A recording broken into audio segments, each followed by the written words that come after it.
deliberations of today, wherein we have the session on environmental sustainability and climate change. And this session will explore the pressing issues surrounding coffee production and climate change with subtopics ranging from the far-reaching impacts of climate change across the coffee value chain to the breeding of climate-resilient coffee varieties and so on. It's my pleasure to request the panelists to kindly come over. The chair of this session, Professor P. Balachandra, Chief Scientist, Indian Institute of Science. I would request Professor Balachandra to kindly come over. Hearty welcome to you, sir. Ms. Raina Lang, Senior Director, Sustainable Coffee Conservation International. Mr. Salvador Urrutia Lausil, Latin American Director, World Coffee Research. Dr. Madhuri Nanda, Director, South Asia Rainforest Alliance, Delhi. Dr. Aaron P. Davis, Senior Research Leader and Global Change, Royal Botanic Gardens, UK. And in the panel discussions, we will be having Mr. S. Sudhindra, the Managing Director of NKG India Coffee. Professor Sunil Nautiyal, Director, GB Pant National Institute of Himalayan Environment, NIHE, India. Well, ladies and gentlemen, before the chair takes over, a very quick intro about Professor P. Balachandra. For those of you who already know about, he needs no introduction. He is the Chief Scientist of the Indian Institute of Science. He's an energy, environment, and sustainability expert and ranked among the top 10 management researchers, first in strategic management area in India. Well, ladies and gentlemen, please note he is also ranked among the top 2% of the energy scientists in the world. And he served as a visiting expert at Harvard University, USA, UNDP Bangkok, and so on.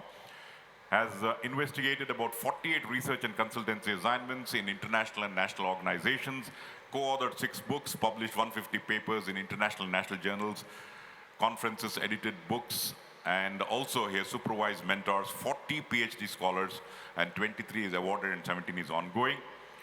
He is also the recipient of the Distinguished Alumni Award from the Manipal University in 2011. So ladies and gentlemen, please put your hands together for Professor P. Balachandra, the chair of this session, and the entire panelists. So without much ado, Professor Balachandra, it's all yours, sir.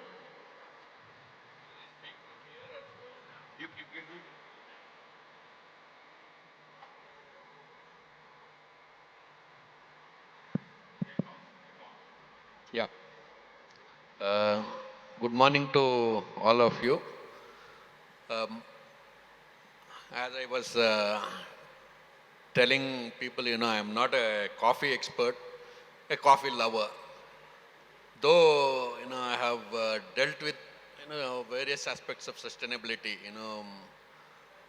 from its 3 pillars, economic, social, and environmental, since many years. My life used to be very good, when I started teaching sustainability way back in 1998, because hardly anyone knew about the term sustainability.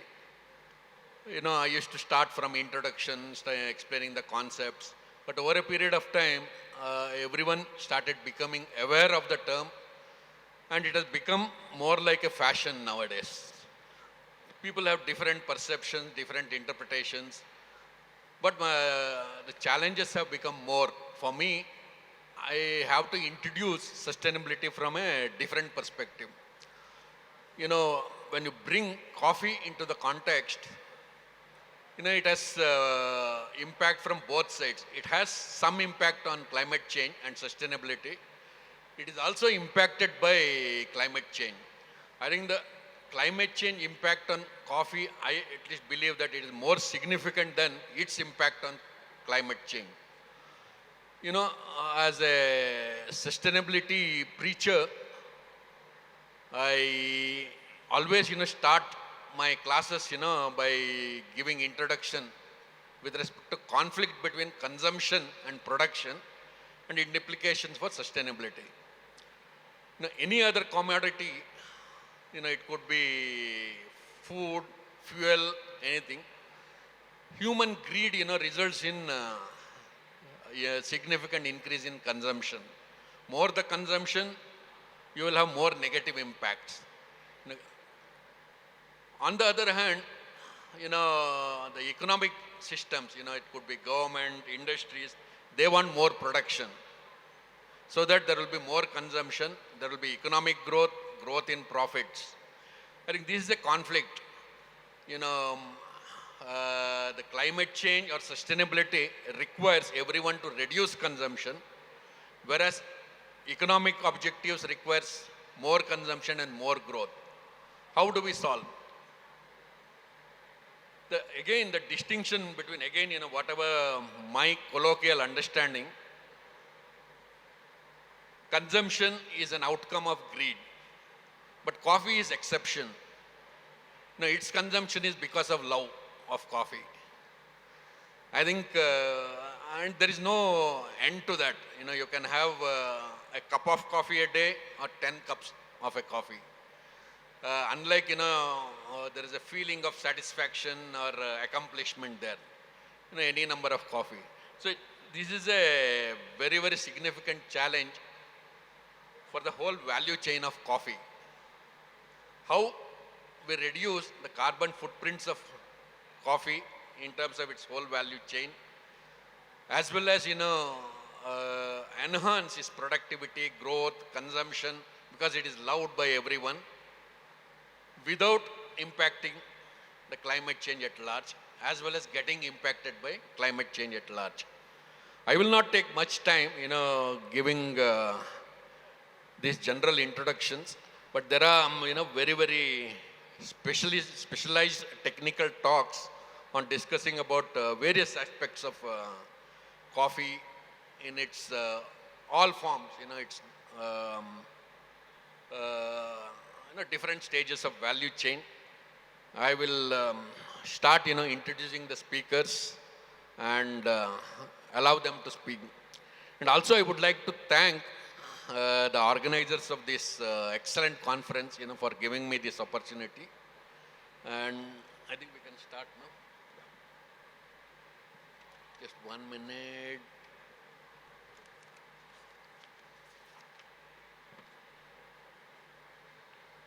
Yeah, let us start with the first.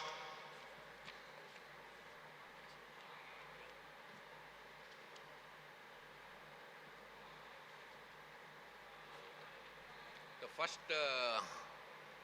presentation of the day.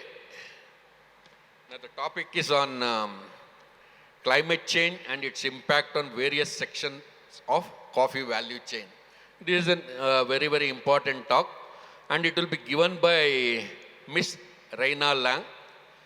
And Reina Lang, she is a Senior Director, Sustainable Coffee Conservation International. As I said, she works at the Conservation International as the Senior Director of Sustainable Coffee. It's a leading organization, you know, with respect to global coffee program. And she is tasked with building and overseeing partnerships in the coffee sector with a focus on achieving coffee industry's long-term goal of making coffee the first sustainably produced agricultural product as part of the Sustainable Coffee Challenge. I think it is a very, very interesting aspect. With over 15 years in the sector, including a decade of field-based experience in Central America, Mexico, and the Caribbean, Reina has worked with agricultural value chain programs focused on supplier growth and sustainability in coffee and cocoa in the International Finance Corporation. Additionally, she supported small and medium enterprise development as a Peace Corps volunteer in Nicaragua. I welcome Ms. Reina Lang. Thank you so much.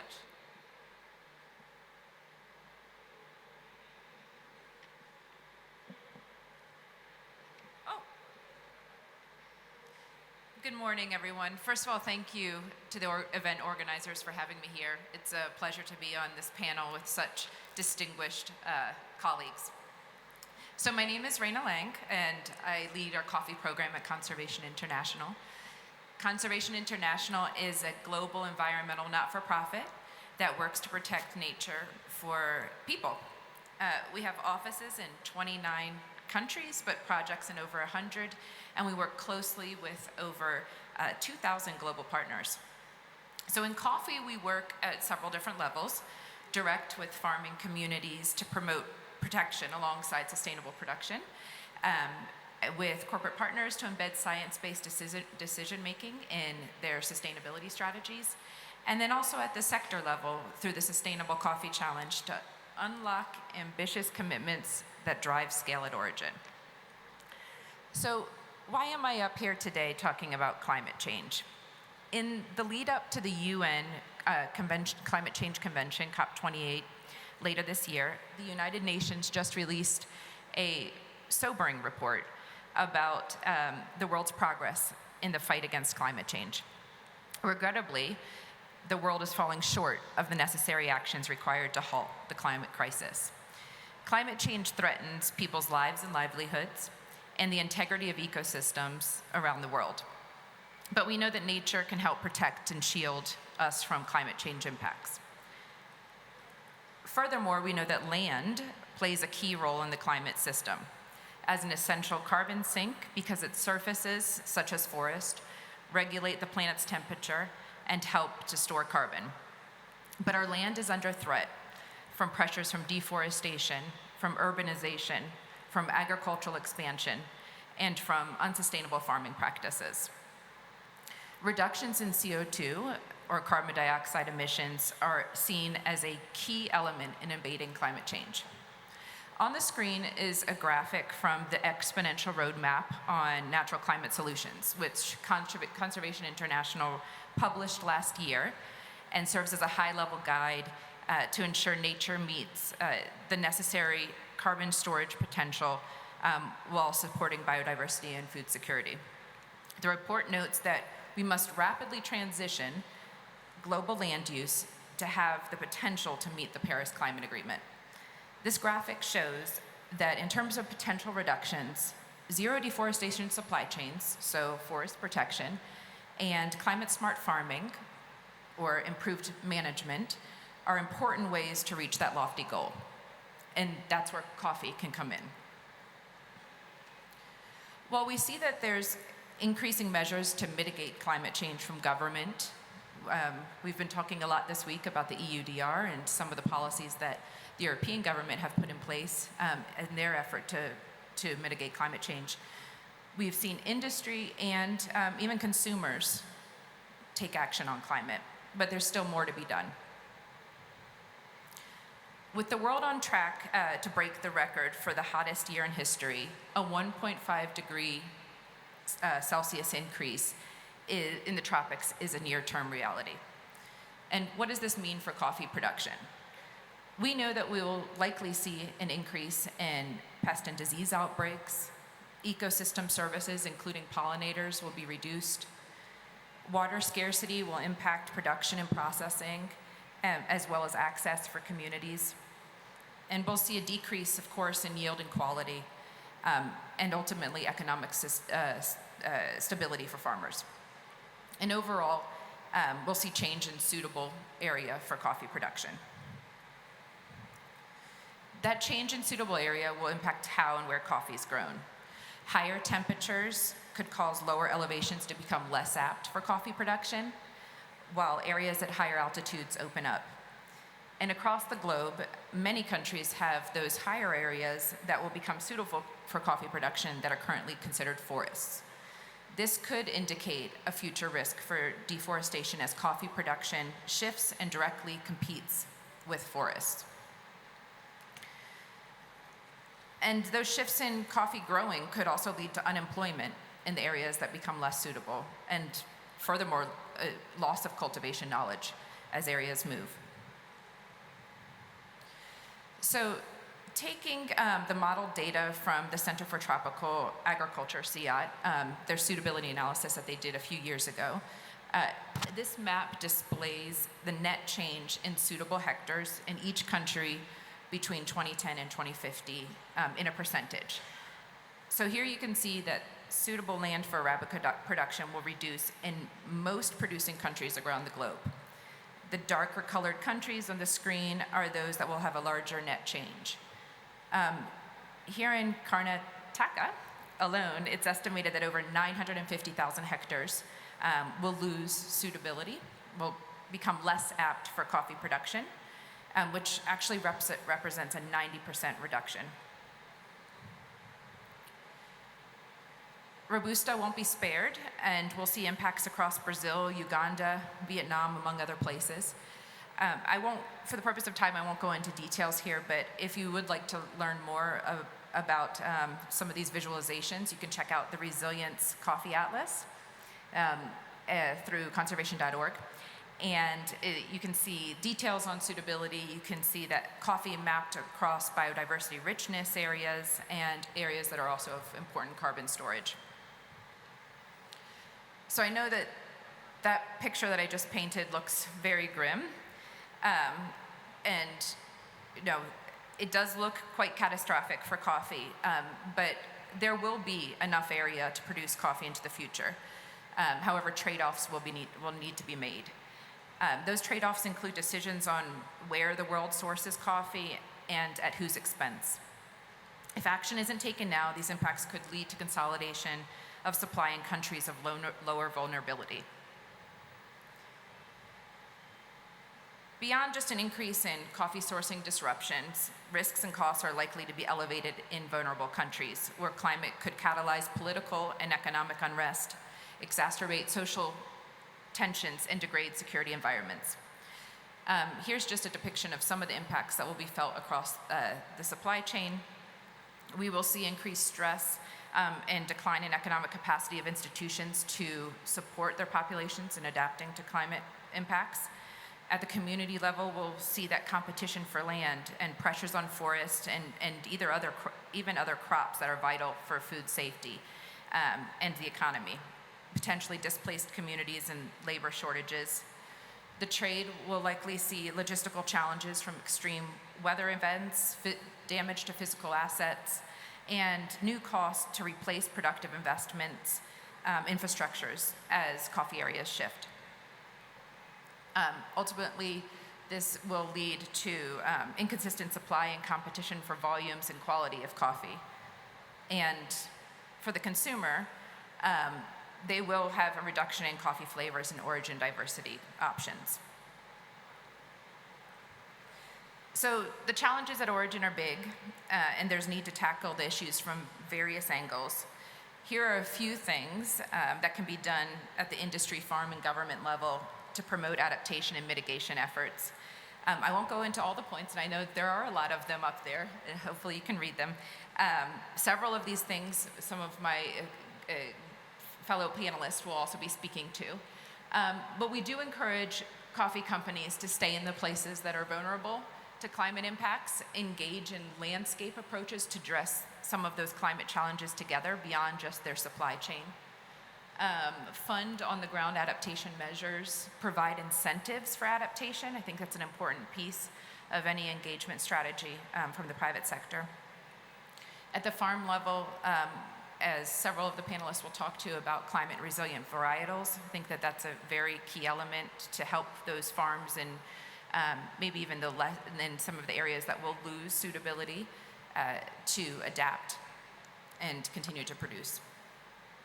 And then, of course, at the government level, developing policies that incentivize low-carbon farming and conservation and increasing collaboration with the private sector to help try and scale some of those impacts collectively.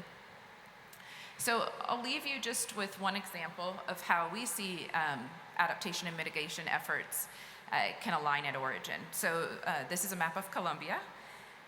And Colombia has a national determined contribution to cut emissions and adapt to climate. In 2021, they revised their NDC and set out a plan to reduce emissions by 50% by 2030 and become carbon neutral by 2050 as a country.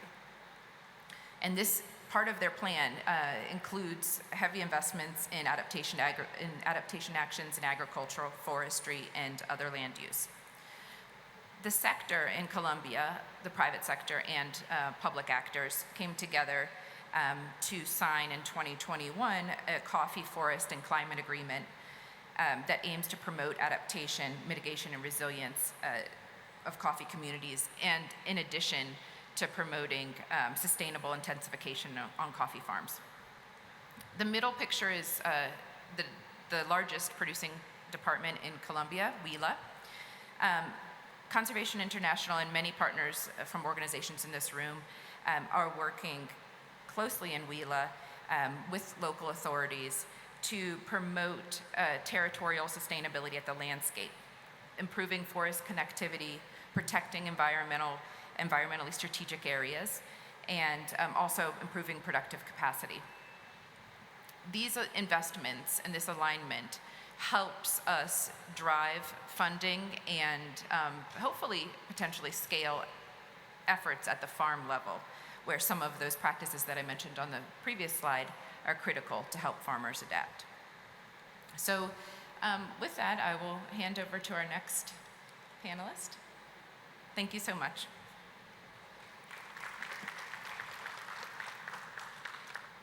Thank you, Ms. Reina Lang, for that excellent presentation. Next, I will invite Mr. Salvador Urrutia Lausel he is from World Coffee Research. He is working as Latin America Director at World Coffee Research since 2016. He provides guidance to World Coffee Research global program portfolio, and he leads public-private partnerships in the region. With 41 years career, he has devoted nearly 3 decades to empowering the coffee sector and its producer community.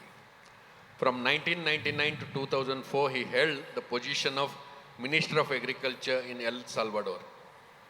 And prior to that, he was the General Director of El Salvador's Research Coffee Institution, along with other high-level positions in both the public and private sectors. And he was born in 1958 and resides in El Salvador, and earned his degree in agricultural engineering with a specialization in economics, and a made degree, I believe. Yeah. Okay. From the UCA of El Salvador. I hand over the mic to Mr. Salvador. Yeah. Thank you, Mr. Chairman. Good morning. Buenos días a todos y un agradecimiento muy especial a los organizadores de esta quinta Conferencia Mundial del Café 2023. Confiamos el qué a los científicos, mientras que nuestra comunidad necesita innovar en cómo establecer un nuevo marco que aborde las complejidades a las que se enfrentan las naciones productoras de café para mantener la sostenibilidad del cultivo. Todos comprendemos que las exportaciones de café son competitivas entre los países productores, aunque los desafíos que enfrenta el café son compartidos por todos. Se requieren enfoques novedosos que resuenen con las realidades del entorno competitivo del café, al tiempo que aprovechen el potencial de la colaboración. Existe una gran urgencia de innovación en la agricultura del café, a medida que los agricultores enfrentan la crisis climática y buscamos hacer transición de la agricultura del café hacia sistemas cada vez más sostenibles desde el punto de vista ambiental y económico. El cambio climático es una crisis aquí y ahora. Las consecuencias ya visibles de estos desafíos son de gran alcance. Las fallas en los cultivos están impactando directamente en la seguridad alimentaria, mientras que los costos en aumento están ejerciendo una presión insostenible sobre los agricultores. Simultáneamente, la presión y las interrupciones en el suministro están generando incertidumbre en el mercado. Las repercusiones de estos factores interconectados se vuelven cada vez más evidentes. Con cada cosecha que se afecta, los agricultores se enfrentan a costos crecientes que socavan aún más su resiliencia financiera. El efecto dominó continúa a medida que las interrupciones en el suministro repercuten en el mercado, agravando una situación ya precaria. Al evaluar este panorama, los imperativos de prácticas agrícolas sostenibles y resilientes nunca han sido tan urgentes. La innovación es importante. Sin embargo, es preocupante que la mayoría de los agricultores de café todavía estén gestionando sus negocios con tecnologías que no han visto actualizaciones significativas entre los 50 y los 100 años. La combinación de variedades mejoradas con buenas prácticas de gestión agrícola mejorará los rendimientos y contrarrestará directamente la conversión de uso de tierras y la deforestación que contribuyen a la degradación ambiental. Además, la reducción en el uso de los agroquímicos debido a la tolerancia de enfermedades y plagas conduce a una disminución de emisiones de gases de efecto de invernadero en línea con los esfuerzos globales para mitigar el cambio climático.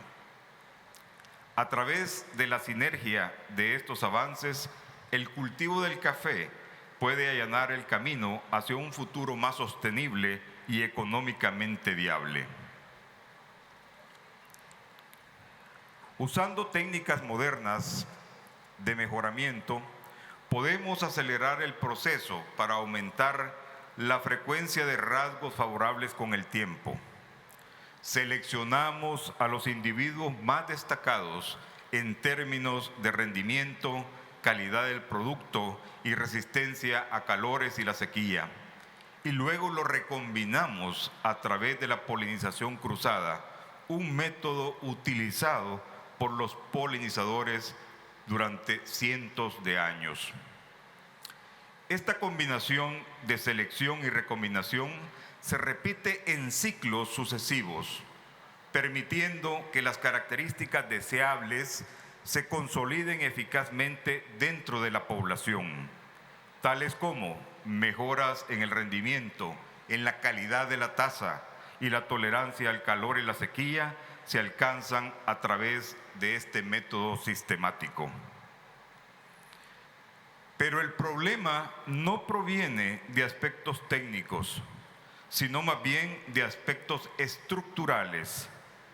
Ha habido una inversión insuficiente para abordar los desafíos apremiantes que enfrenta la industria del café. Actualmente, el sector cafetalero global destina apenas 115 millones de dólares al año para impulsar la innovación agrícola. Esta cantidad queda lamentablemente corta ante la inminente crisis. En colaboración con la distinguida economista, la doctora Maywish Maredia, de la Universidad Estatal de Michigan, hemos calculado minuciosamente la magnitud financiera de esta crisis y la inversión necesaria en investigación y desarrollo para evitarla. Este cálculo considera la suposición de que el consumo del café se mantendrá en tasas de crecimiento históricas, junto con el impacto innegable del cambio climático en los rendimientos. Si deseamos seguir obteniendo café más allá de la frontera de Brasil y Vietnam, nos vemos obligados a invertir significativamente más, alrededor de 452 millones de dólares adicionales al año. En total, para mantener la productividad y la competitividad de muchos países productores, se necesita una inversión de 567 millones de dólares anuales para generar innovaciones en las fincas. Esto no es un esfuerzo singular exclusivo para aquellos presentes en esta sala. Es un esfuerzo colectivo que abarca a los gobiernos de los países productores y consumidores, los agricultores, los tostadores y los interesados en todos los niveles. este nosotros colectivo puede hacer que este cambio sea factible. En este momento, el World Coffee Research está trabajando diligentemente para involucrar a los gobiernos de todo el mundo, fomentando una comprensión de esta urgencia. Nuestra participación colectiva en la industria también puede desbloquear fondos privados y públicos adicionales, reduciendo esta brecha de inversión. En el contexto del avance global, hay una verdad universal que resalta. Para que los países, variedades e innovaciones puedan contribuir a la competitividad de la industria del café, deben ser competitivos por sí mismos, y cada país se enfrenta a desafíos específicos, lo que genera una paradoja. Mientras se esfuerza cada país en abordar sus problemas de manera individual, estos países, sin querer, renuncian a los beneficios de la colaboración científica. La búsqueda de soluciones en solitario puede, sin querer, oscurecer el panorama del progreso compartido. Para responder a la crisis climática, necesitamos construir un sistema más sólido, una red para la innovación, una que pueda resistir los desafíos y las demandas de nuestro mundo en constante cambio. No es suficiente centrarse únicamente en los resultados de la innovación. También debemos imaginar y fomentar todos los insumos necesarios. La colaboración es clave, ya que reúne perspectivas y expectativas diversas, fomentando el intercambio de ideas esenciales para abordar problemas complejos. Las instituciones sólidas, como los Institutos Nacionales de Café, son un componente clave de la red, ofreciendo marcos que fomentan la experimentación, protegen la propiedad intelectual y facilitan la cooperación. Sin embargo, nuestro plan no debería detenerse ahí. Los marcos de políticas, la educación, el acceso a datos abiertos y la participación pública actúan como pilares adicionales para respaldar la innovación. La innovación implica explorar nuevos territorios, probar cosas nuevas, y estamos conscientes que habrá frustración, fracasos y resultados inesperados, y todo esto lleva tiempo. Y dada la velocidad del cambio que tenemos ante nosotros, debemos pensar en cómo podemos acelerar nuestro progreso en la innovación.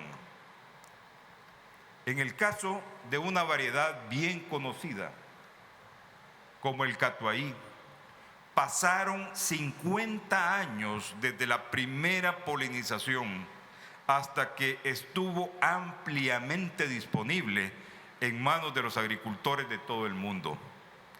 A medida que miramos hacia el futuro del café, trabajar juntos de manera colaborativa ofrecerá la oportunidad de encontrar formas de acelerar los plazos de innovación para que no tengamos que esperar otros 50 años para la próxima variedad o innovación en la producción.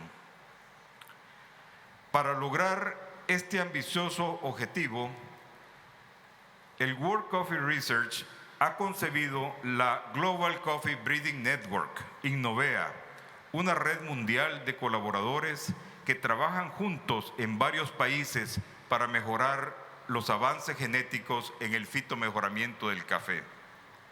A través de una sinergia única conocida como la coopetición, que combina la cooperación y la competencia, se impulsa un enfoque que no solo fomenta la colaboración entre los participantes, sino que también utiliza la competencia para catalizar el progreso aún más notable en la investigación y el perfeccionamiento del café. El sistema de competición nos permite asociarnos y colaborar con países y empresas que de lo contrario competirían ferozmente.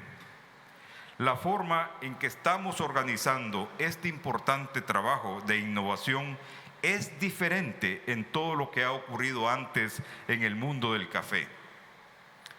Es un enfoque ágil, flexible y que maximiza el uso de los recursos escasos y responde a las complejas realidades del café. Con una infusión de nueva diversidad genética, Innovea proporciona un estímulo a los esfuerzos de mejora del café, enriqueciendo el pool genético del cual surgirán variedades futuras. A través de esta extensa red, Innovea aumenta la tasa de la ganancia genética, incrementa el acceso al germoplasma mejorado, moderniza el fitomejoramiento del café a través de tecnologías y métodos de apoyo y fortalece la capacidad de los científicos nacionales y sus técnicas. Finalmente, es una solicitud formal que hago desde este podium a los presentes.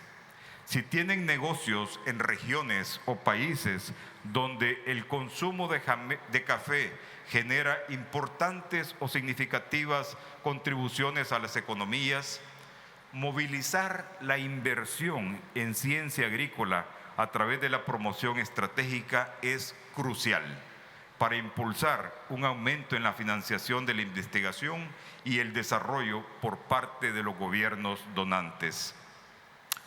Al abordar la brecha significativa de 452 millones de dólares al año en la industria del café, se pueden lograr inversiones compartidas en niveles óptimos.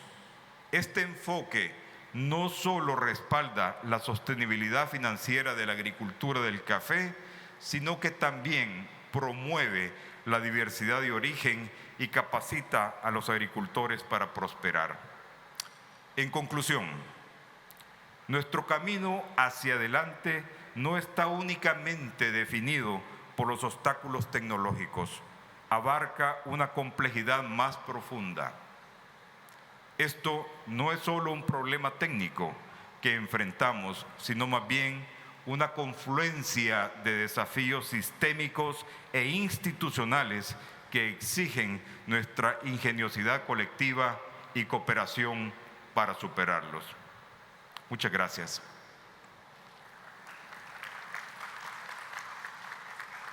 Thank you.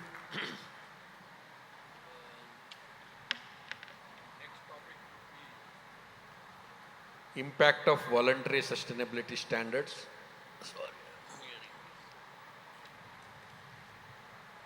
Yeah, I repeat, the impact of voluntary sustainability standards or eco-labeling on sustainability of coffee sector. And this would be presented by Dr. Madhuri Nanda, Director, South Asia Rainforest Alliance.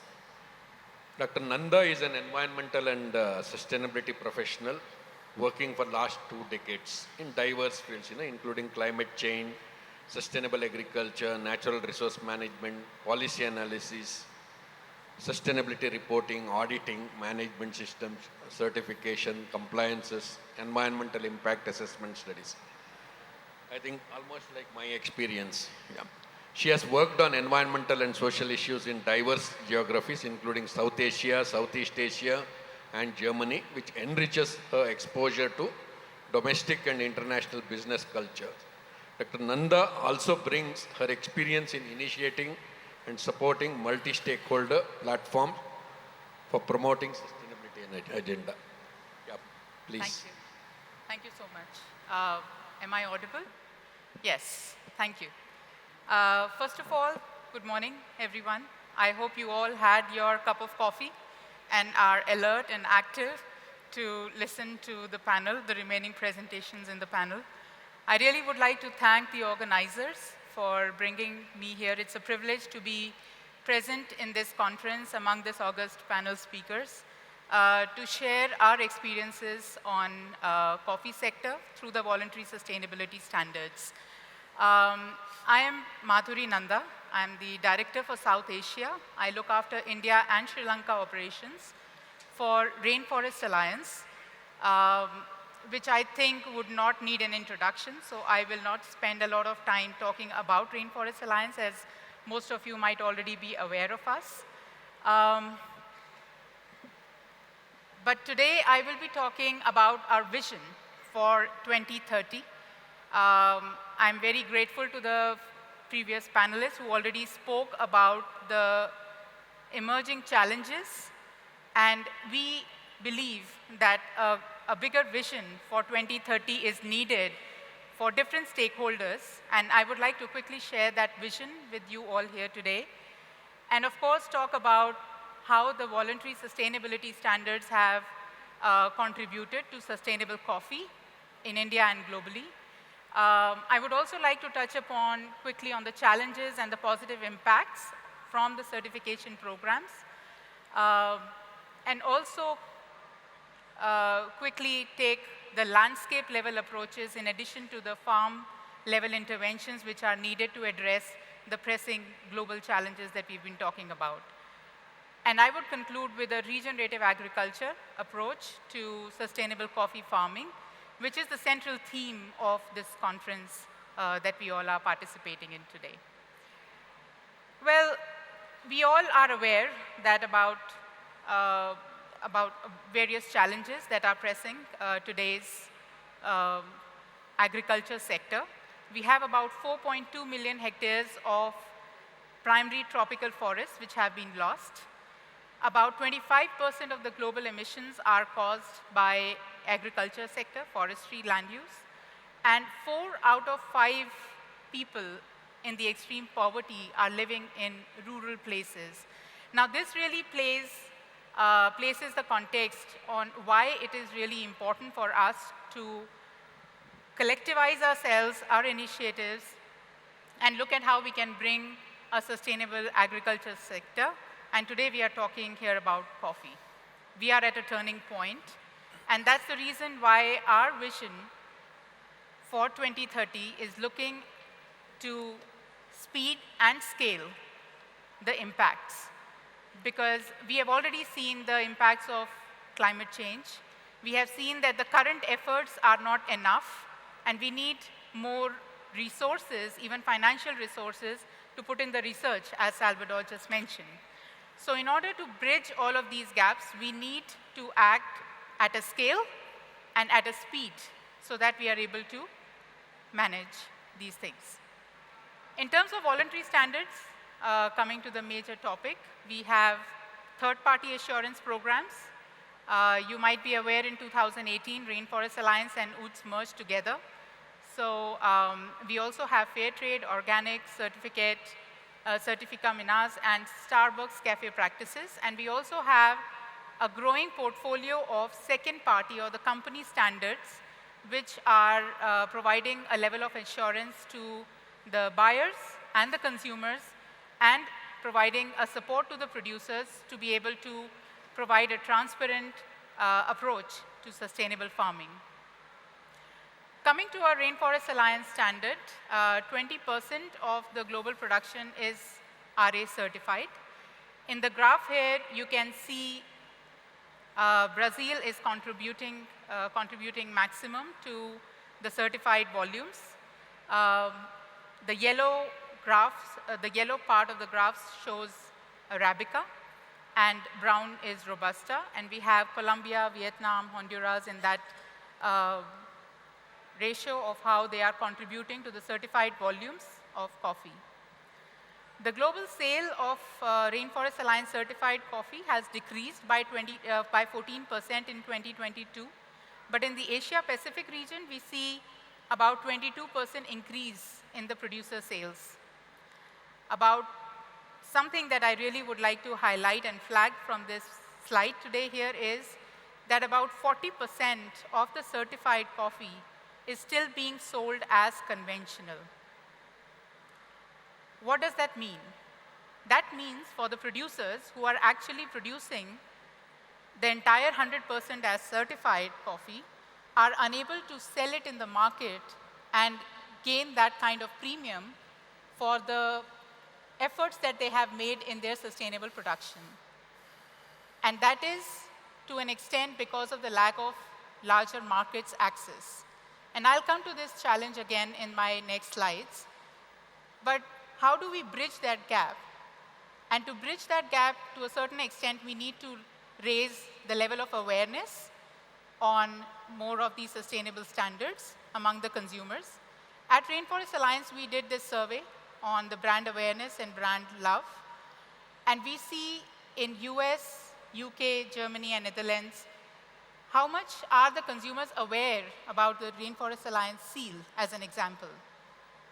And we try to analyze how much are they willing to pay more for sustainable coffee or a sustainable tea or any sustainable commodity. And we see that in US, for example, 49% of the consumers are willing to pay more. We have not done this kind of survey in India, but we do want to do this kind of survey going forward.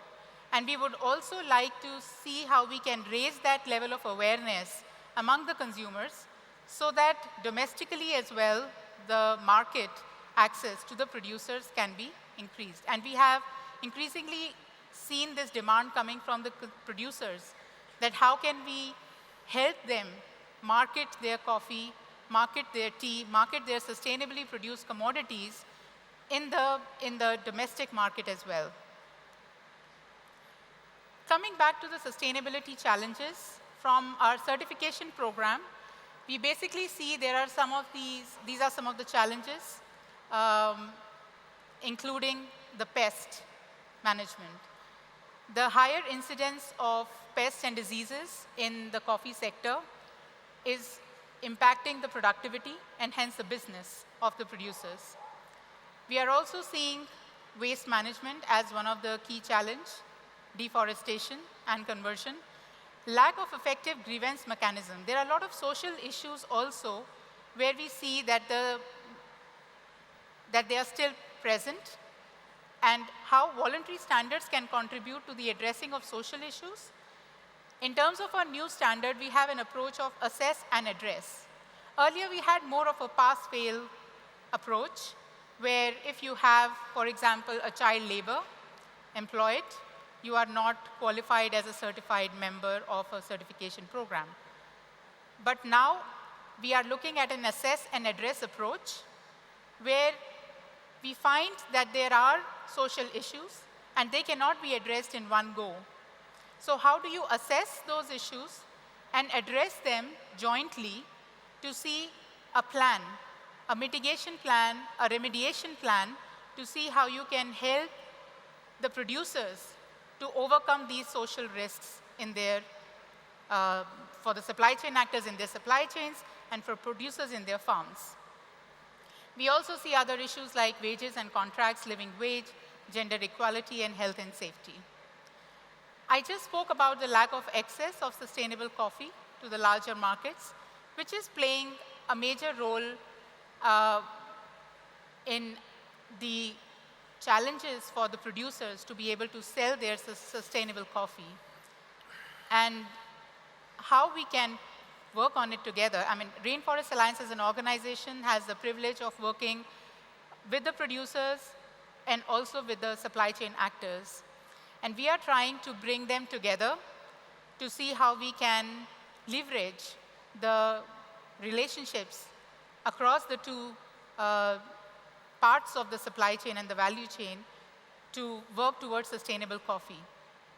Just to give an example, we have shared responsibility as a concept, which has been launched again as part of our 2020 standard, where we are trying to see how the supply chain actors can take the responsibility of sharing the responsibility of sustainable production costs, which the producers are currently incurring.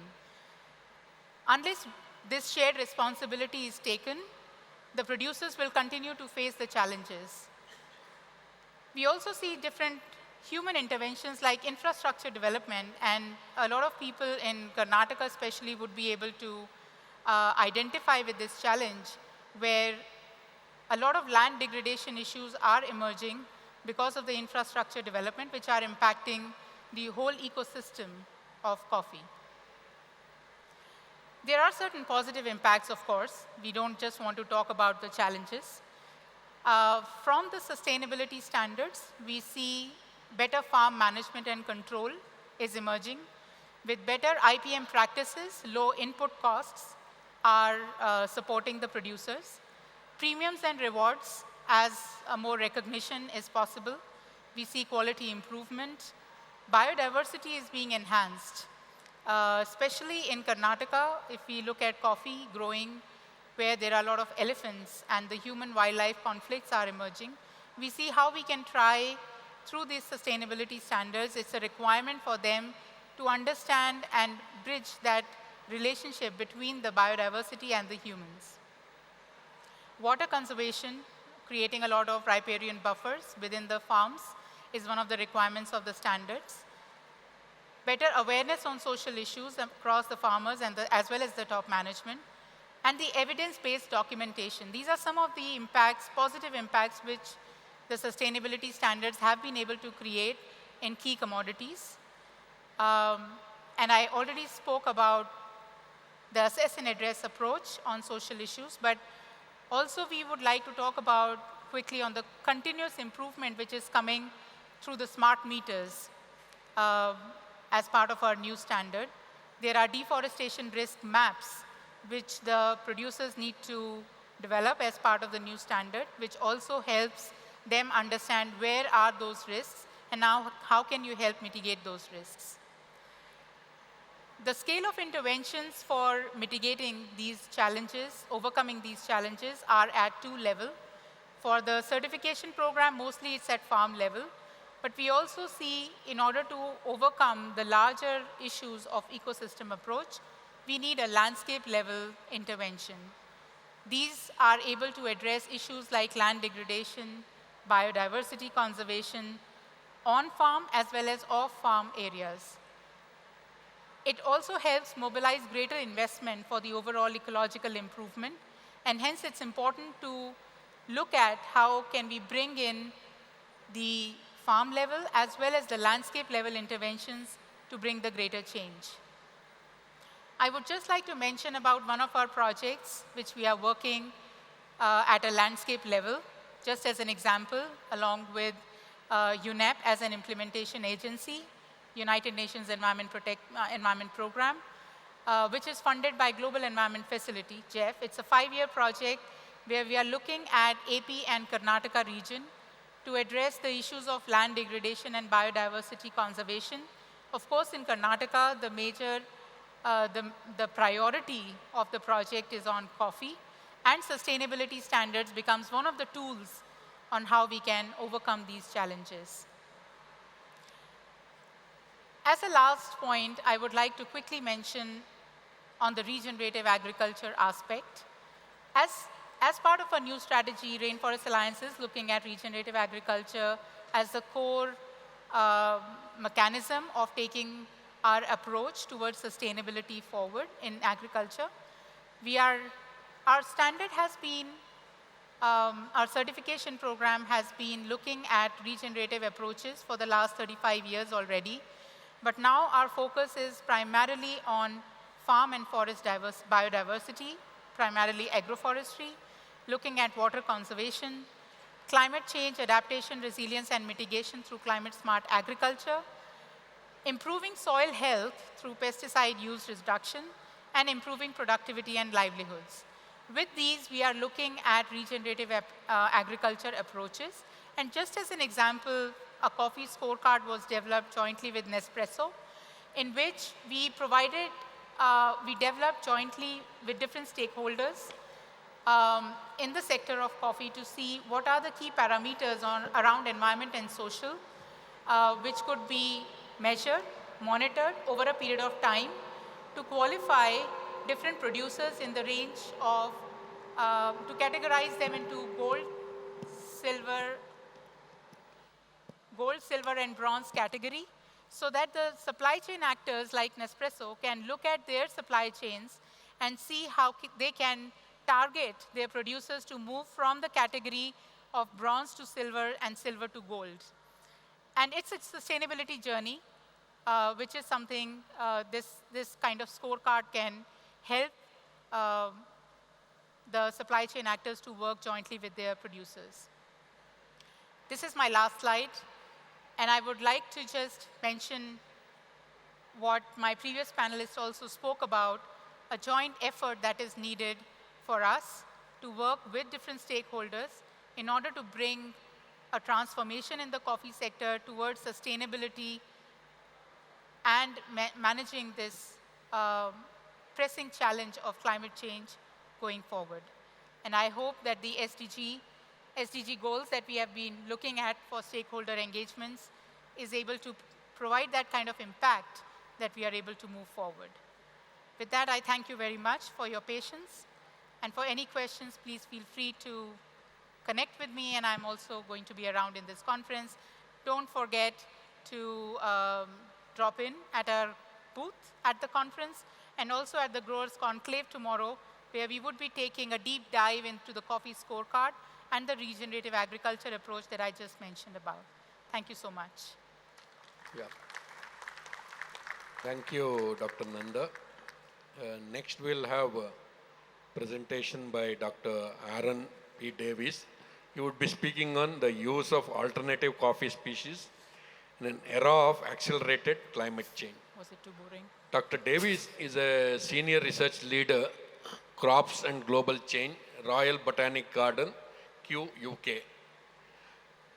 His research is focused on coffee as documented in a broad range of scientific publications, including those on the naming and classification of coffee species, molecular, DNA studies, conservation, climate change, agroecology, and sustainable development. He is a leading authority on coffee species and has traveled widely in Africa and Madagascar to study coffee plants in the wild and in cultivation. His ongoing work includes the use and development of wild and underutilized coffee species, particularly within the context of climate change adaptation and sensory diversification. Yeah, please.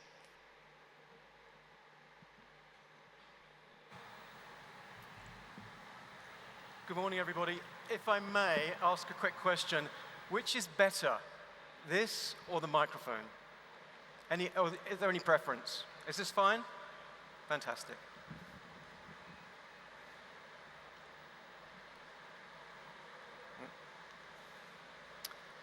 So good morning, everybody. My name is Dr. Aaron Davis, the Royal Botanic Gardens, Kew. I've been working in coffee for about 20 years, and the last 10 years looking at climate risk and climate adaptation in coffee. And I really want to focus on adaptation to climate change this morning, and I want to talk about the use of alternative coffee species. And I think it's important that I start by actually defining what I mean when I say alternative coffee species. And what I'm talking about is anything that's not Arabica or Robusta. Now, this is the orthodoxy of our modern coffee cultivation landscape, but if we look back to the beginning of the 20th century, or perhaps the end of the 19th century, we see that the landscape has been quite dynamic over that time scale. So up until the end of the 19th century, it was dominated by Arabica. Then coffee leaf rust hit in Southeast Asia, and Liberica came into use. Liberica didn't work for a number of reasons, so Robusta was introduced, but I should point out that even back in the 17th and 18th century, Robusta was being traded. We just didn't know what it was. And as time has gone on through the 20th and 21st century, we've seen this almost parity with Arabica and Robusta.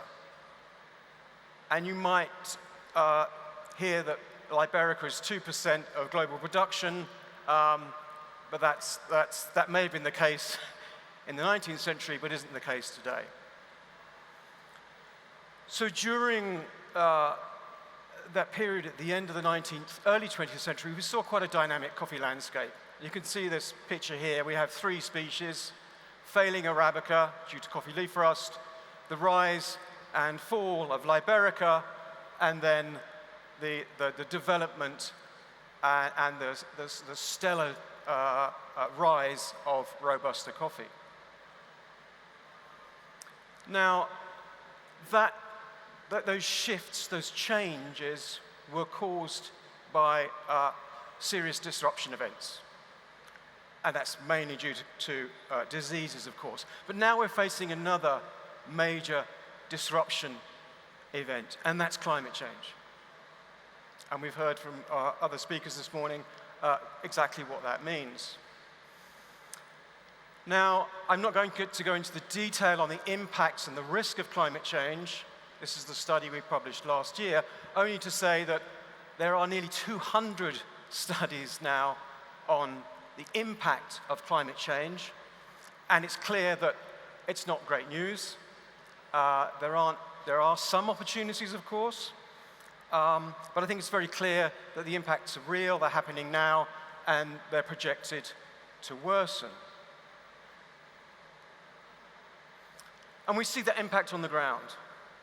My work is focused in Africa, and the reality is there. This is Ethiopia during a drought in 2015. This was actually this year.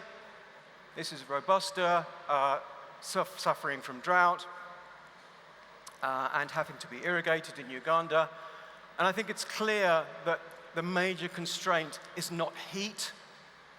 Yes, we're suffering from climate change, but that's driving precipitation changes. And drought is really our major issue. And that, of course, affects the supply chain, the value chain. And we've seen that in Brazil recently, and Uganda and many other places. It's happening, it's real, those droughts are worsening. So we have those 200 studies on coffee and climate change focused on impact. That's fine, we needed to do that. But what I'm not seeing are solutions. How are we going to adapt to climate change? How do we act on climate change? And essentially, there are 3 main adaptation pathways. We can relocate. We can move coffee to more suitable areas or areas that are emerging in suitability. That's already happening. In Ethiopia, coffee's moving beyond the 2,000 meter elevation limit to 2,400, 2,600, and I heard last week 2,800. Now, relocation works in a climate situation. There are great benefits, but of course there are huge social and environmental implications of relocating. The second option, pathway, is to adapt the coffee growing environment. And we hear a lot about climate smart agriculture, et cetera, and there are, of course, like relocation, many benefits to adaptation. But in the work that we've done, what we see is that the costs of doing that are prohibitive for many, many farmers. But I would also argue, based on empirical research, that you're not going to hold back climate change unless you're irrigating. And that's, I think, it's a whole another issue altogether. But irrigation will bring huge benefits, of course. The third option is to change the crop itself. And when I say change the crop, I'm not talking about shifting to another crop, I'm talking about changing the coffee crop. Now that could be varieties or cultivars, within species changes. It could be gene editing, genome editing approaches, breeding approaches, traditional crop development approaches. I'm just talking about changing the crop.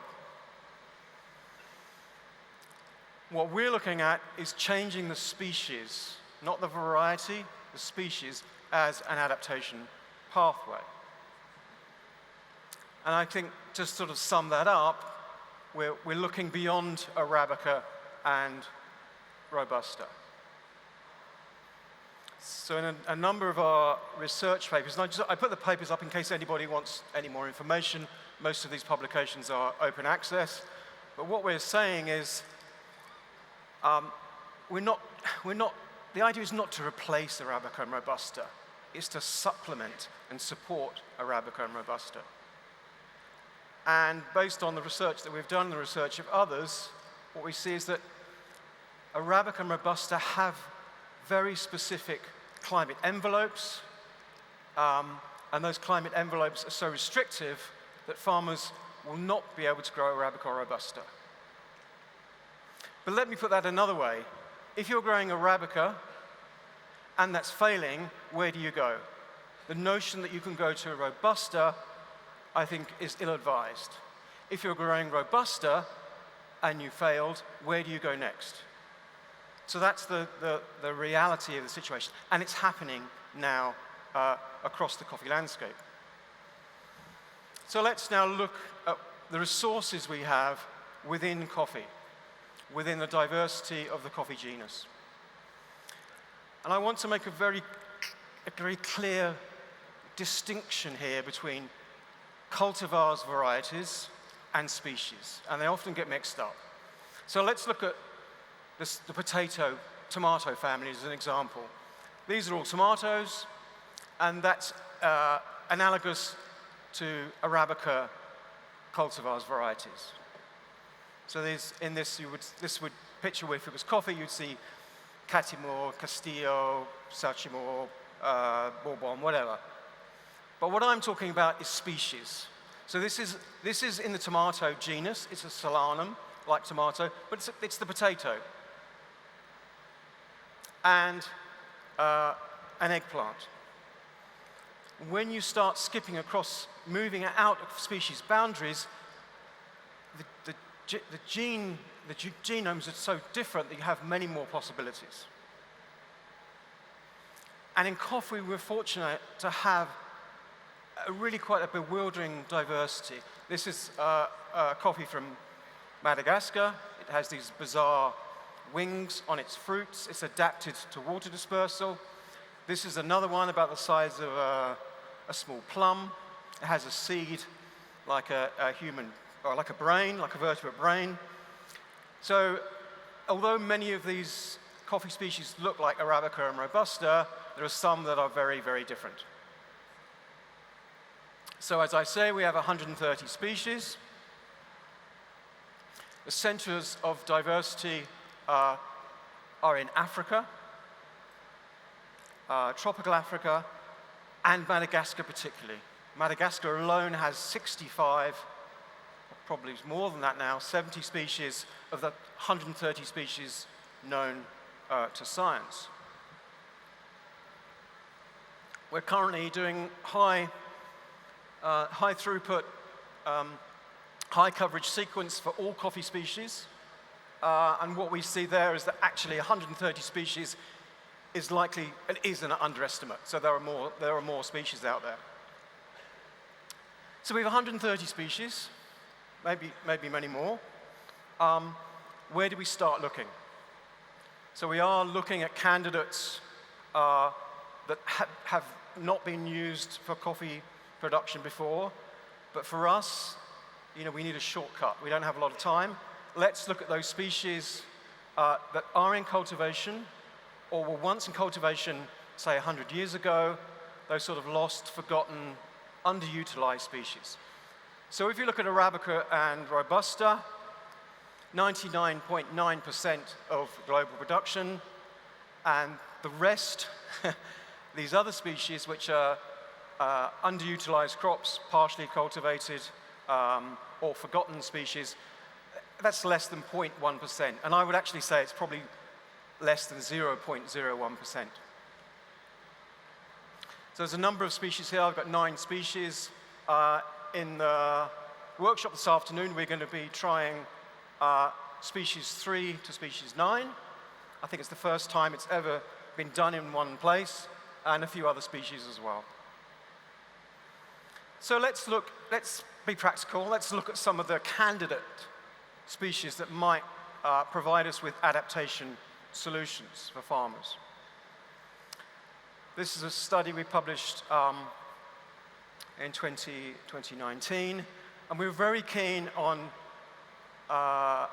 refinding Stenophylla in the wild and understanding its potential based on cupping reports from the early 20th century which said this coffee was better tasting than Arabica. That's enough to make anybody in coffee interested, I think. So Stenophylla coffee has a history. As I say, it was cultivated at the end of the 19th century, early 20th century, at small scale in 3 countries in upper West Africa, was exported to Europe, and then died a death in the early 20th century because of low coffee prices. This is a picture taken in Trinidad.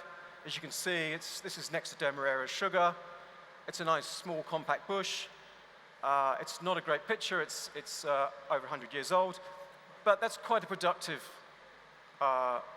bush. It's not Arabica or Robusta, but it produces a crop, a useful crop. These are the cherries, the black cherries. This is from Reunion Island in the from the Sirad germplasm collection. They're producing a washed coffee from this here.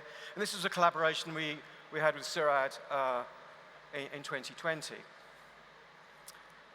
And what we did in this study was to push out an Arabica cupping sample to 30 judges. Blind tasting. And what they came back with was that actually in the blind cupping, 81% of the judges said the coffee was Arabica-like, which is quite interesting. When we first cupped it, before the bigger cupping, it tasted like a Rwandan Arabica, which is, for me, just incredible. But the other thing that was interesting, we also had some Arabicas in the blind tasting, and they got lower scores than the Stenophylla. So Stenophylla got 81%.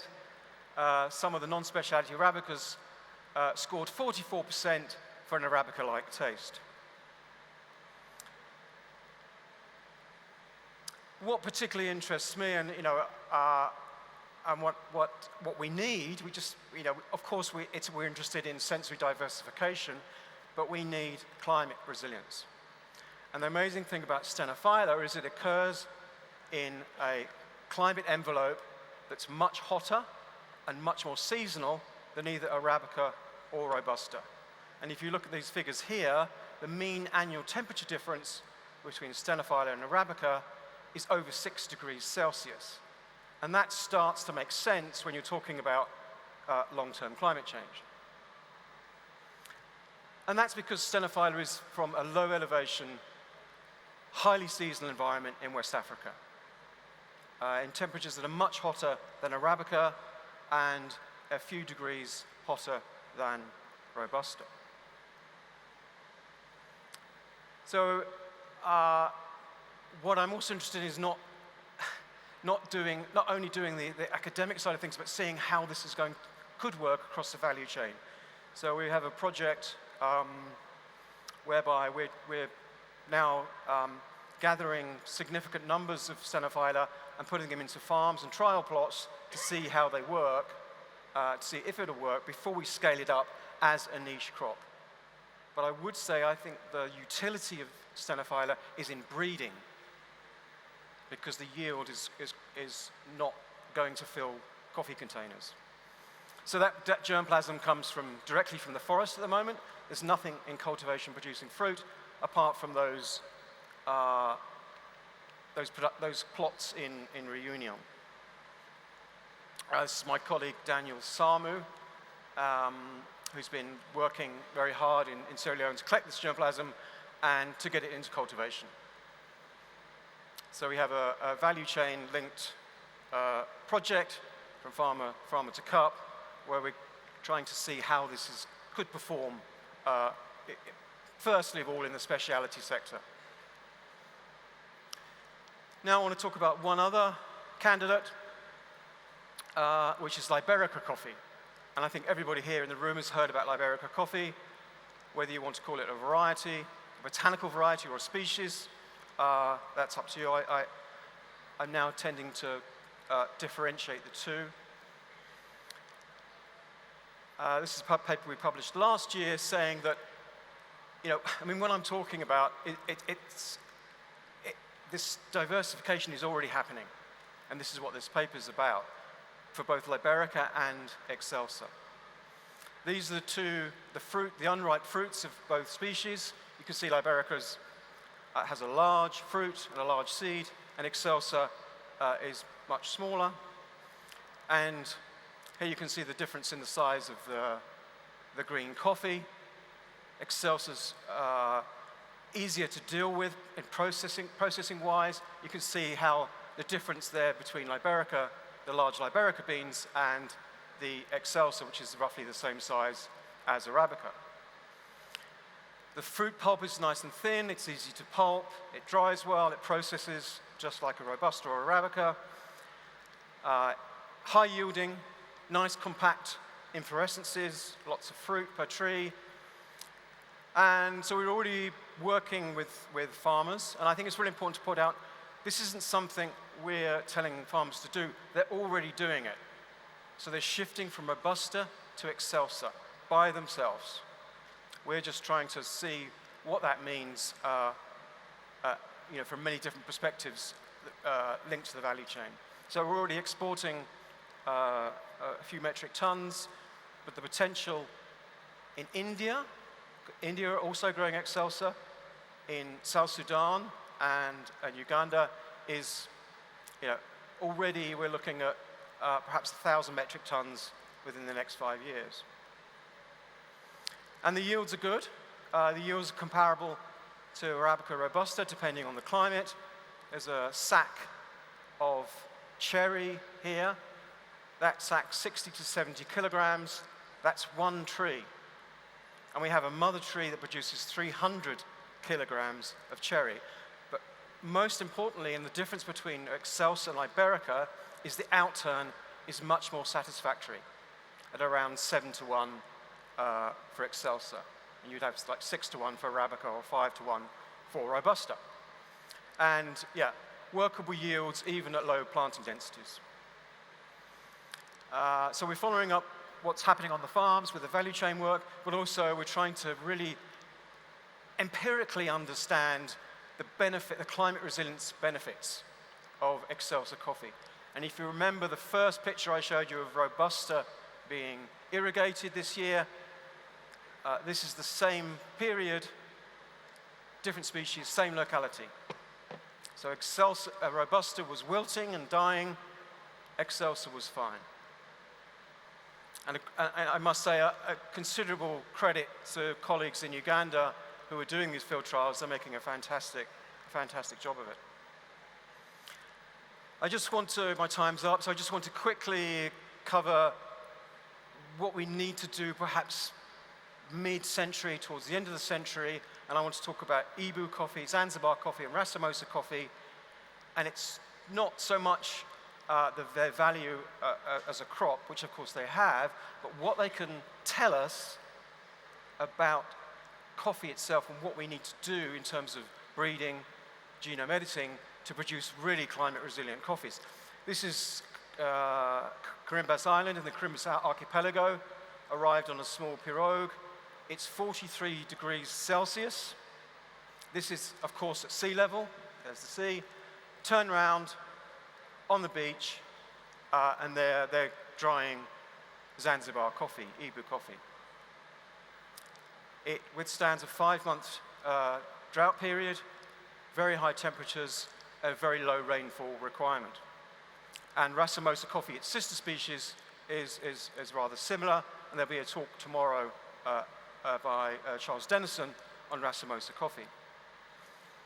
The problem with this coffee is the yield and the bean size. And if I had more time, I would explain that, in terms of our modern era of genome editing, it's easier to change those characters than it is to make something like Arabica or Robusta more climate resilient. And if we look, this is where Robusta and Arabica come from. This is where Racemosa and Ibu coffee come from.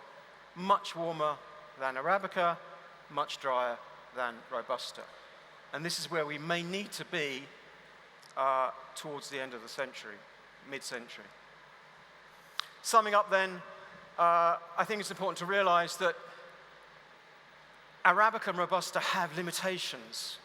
You can't push those species into another climatic zone without either interbreeding or some very, very severe genome editing.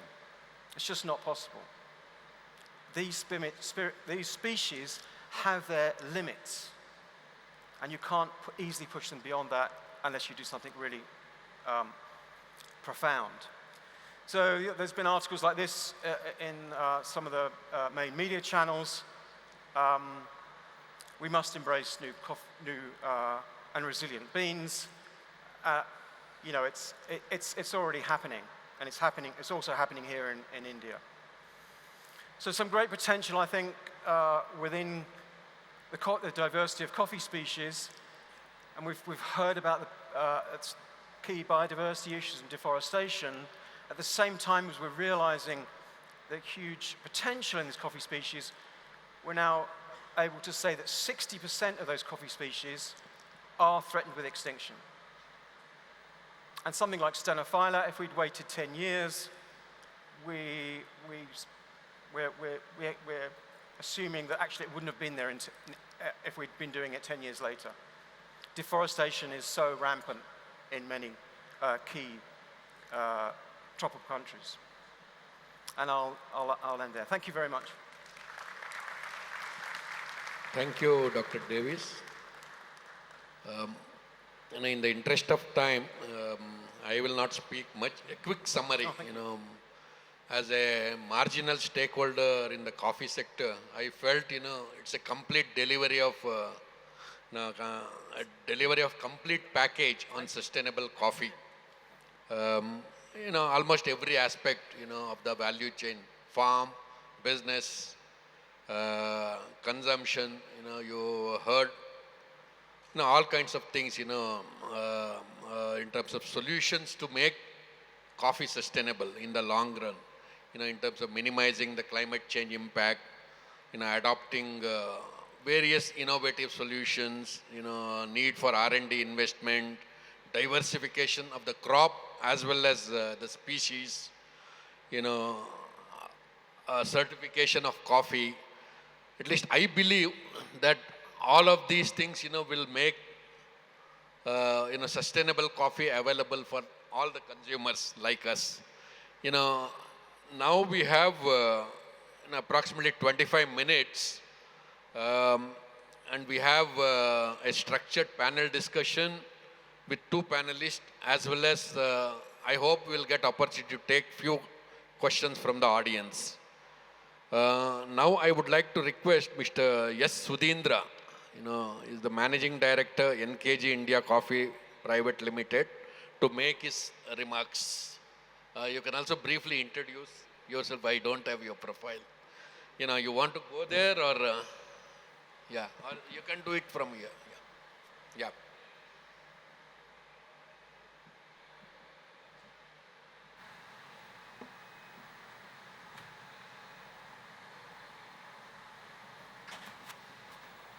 See, given the time limit, I think you can limit yourself to 5 minutes. Yeah. Or say something. Good morning. Hope you had a nice introduction on sustainability, climate change from the experts on the dais. Okay, from the business, first I'll just have a small introduction. My name is Sudhindra. I'm the Managing Director of NKG India, and I'm in the coffee field for last 20 years.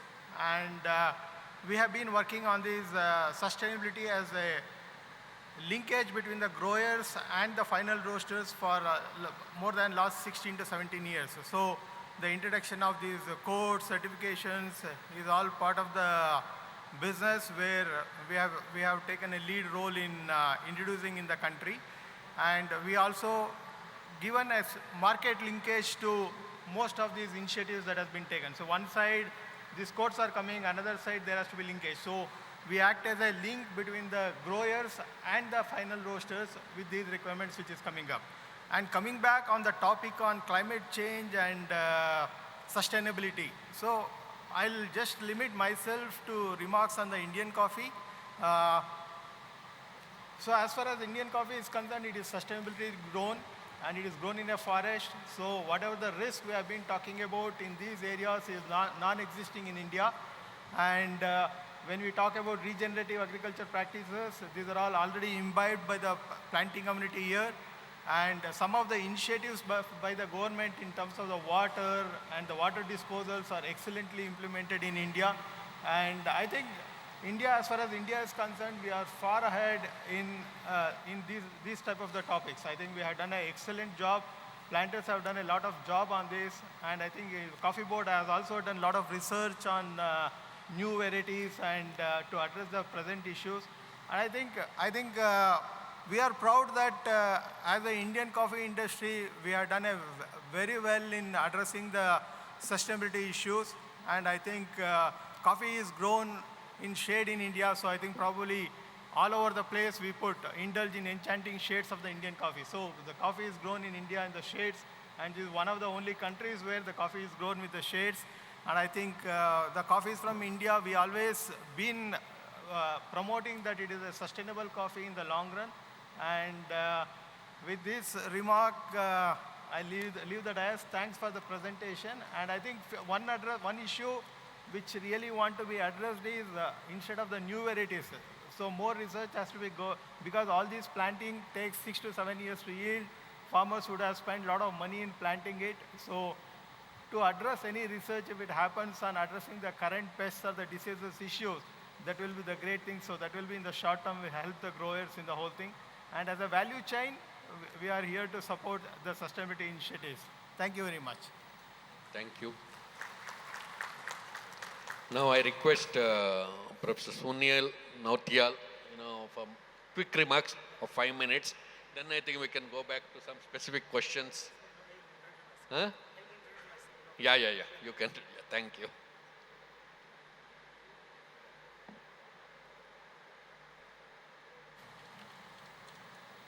For 5 minutes, sir? 5, okay. Good morning, and very outset, I would like to thank International Coffee Organization and Coffee Board India for giving me this opportunity. My name is Sunil Nautiyal, and I come from Institute for Social and Economic Change, Bangalore. And this is my parent institute, and now I moved to Himalaya. I'm heading an institution under Ministry of Environment, Forest and Climate Change, named G.B. Pant National Institute of Himalayan Environment. And attending this conference has given me lots of hope that what could be done as far as injection and introduction of coffee with relate to Himalayan landscape is concerned. Dr. Rena, your lecture was really made me to think that when you had said that now under changing climatic conditions, the traditional areas under coffee cultivation may go down, and there is an emergence of new areas where we need to look at how to explore the opportunities to introduce coffee into such areas. So India has all privileges. We have very diversified landscapes.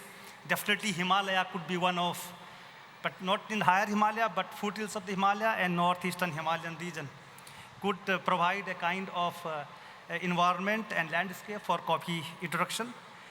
Dr. Salvador, you have mentioned that there is a gap worth of $452 million as far as coffee sustainability in coffee is concerned, coffee cultivation is concerned. But here in India, we have many, very different issues, many, challenging issues. Our farmers in India are facing acute problem due to the damage incurred by wild animals. And unfortunately, we don't have sufficient funding to support farmers and to replenish the loss which is incurred due to increased frequency of wildlife attack on the coffee farming. For example, I would like to give you an example that in Ponampet Taluk of our state, Karnataka, very small taluk, number of incidences were reported 1,760, roughly in last 5 years. and compensation was given approximately 11.5 million rupees. So it's coming 5,500 rupees per case. If you divide by 5 years, it's only 1,000 rupees. So farmers, and majority of the farmers which are victim are our small landholders.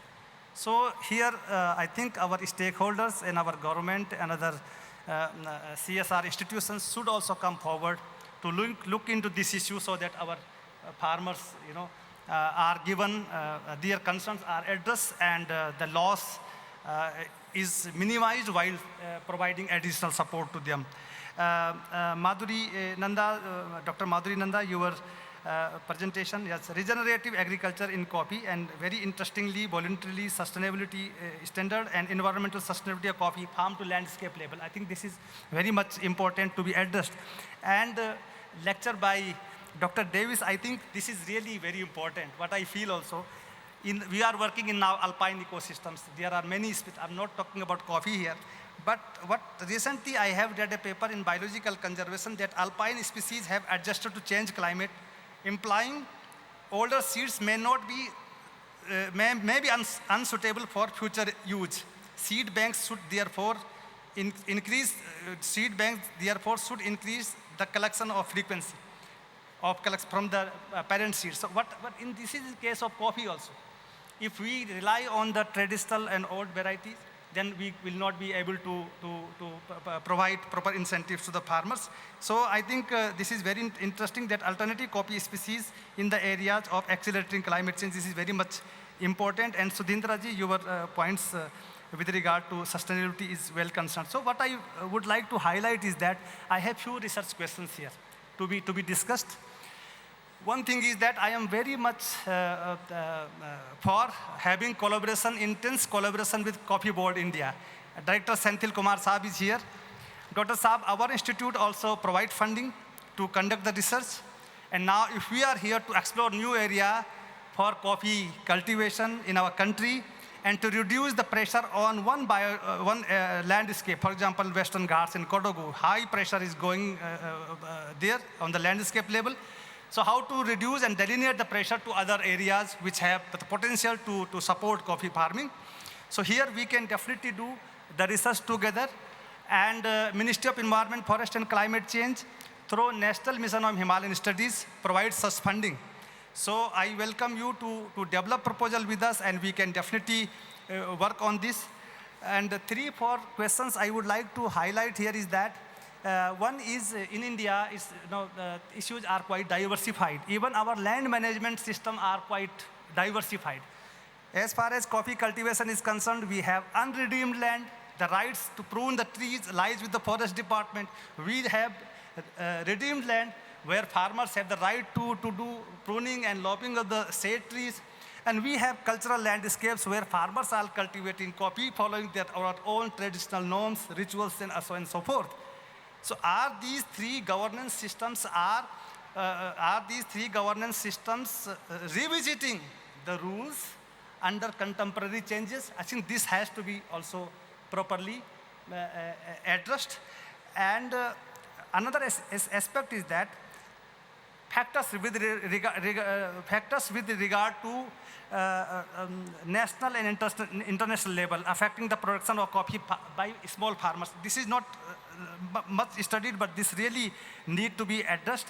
What are the ecosystem services augmentation and disservices reduction needed for sustainable landscape? I think these services are emerging very fast. I tell you one thing, as far as forest fire is concerned, this service has to be reduced. Coffee could do something very substantially to reduce the forest fire. I think I could see the opportunity if we go for pine coffee-based agroforestry system in Shivalik Hills of Central Himalaya. I think forest fire could be definitely reduced. Well, I can do one thing is that, Dr. Senthil Kumar Sahab, we can have a meeting with the Honorable Forest Minister of Uttarakhand to initiate this discussion and to take this discussion forward for real executions in the foothills of the Himalaya. Another aspect, one more important thing is that we are just losing our traditional ecological knowledge. And this has to be properly addressed.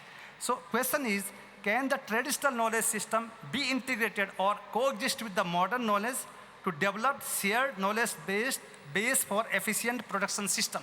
I think many point of time, and in case of unprecedented changes taking place in the environment and socio-ecological system, we have empirically tested that traditional ecological knowledge has supported to adapt and to mitigate the threats. I think this needs to be properly addressed. And last point, sir, how the farmers can take real-time decision holistically in every aspect of coffee production, processing, and marketing with minimum ecological impacts. This has to be properly addressed. There are some other questions also, but I feel that during the course of our discussion with the audience sitting here, we can address some of them. Thank you so very much for this opportunity, and once again, thank you very much for inviting me here. Thank you. I think Professor Sunil raised some quite important questions. Anyone in the panel would like to respond? Any quick response? Any one of you? The floor to the No, that is audience next, I also think. to- Yeah. There's still some more time. Anyone? If no, any specific questions to the panel you want to have, either Mr. Sudhindra, the speakers, any specific questions? Now, before going into the audience, if you have anything to any particular, you can use the mic. Hello. So what as DRR, disaster risk reduction and coffee farming.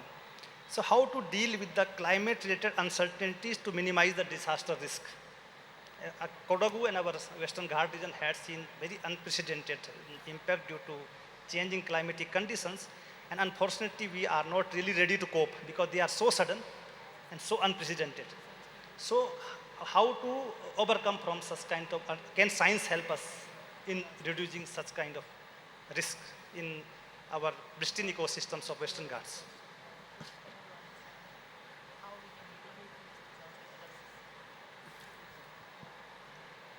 No?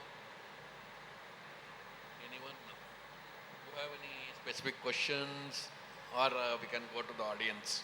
We have 10 minutes. Anyone from audience? Any specific questions to the speakers? I think someone,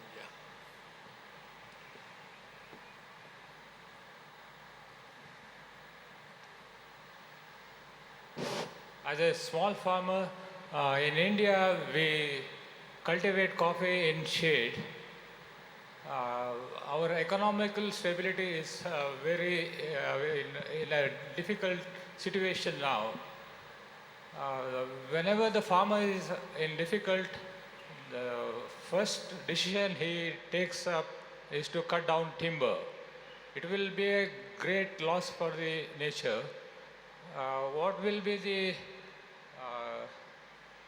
is there any rainforest incentives for the farmers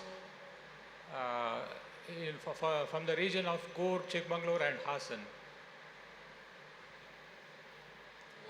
We are helping the nature so much that we give a lot for the environment. From the last 3 years, we are facing heavy rains, and our economic stability has gone down. In coffee farm has gone down. Hi. So the Rainforest Alliance certification program really talks about biodiversity, and agroforestry is one of the elements. You know, as you know, traditionally, coffee farming in Karnataka is already in a shade grown with a high agroforestry. Conventionally, it has been growing like that. We completely understand the reason why you're saying because of the economic situations, the harvesting of timber might happen. But as part of the standard, we look at how can you have sustainable harvesting to make sure that the biodiversity in the region continues to stay while, for example, planting, so different kind of agroforestry designs are possible within the coffee farms. For example, planting of fruit trees so that you can, to manage the economies of scale. How can you have fruit which can be harvested and add to the income so that there is a better income diversification without impacting the environment in a bigger way? I think we can have a more detailed one-to-one discussion. If you can have some time, please feel free to drop into our booth at the conference exhibition area, and we can have more detailed discussions there. Thank you.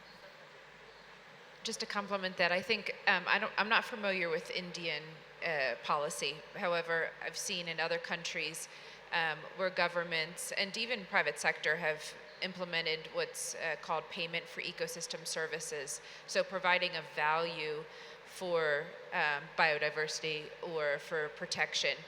And so in addition to on-farm options about how do you diversify income, I also think that there's a lot of opportunities for exploring more holistically payment for ecosystem services.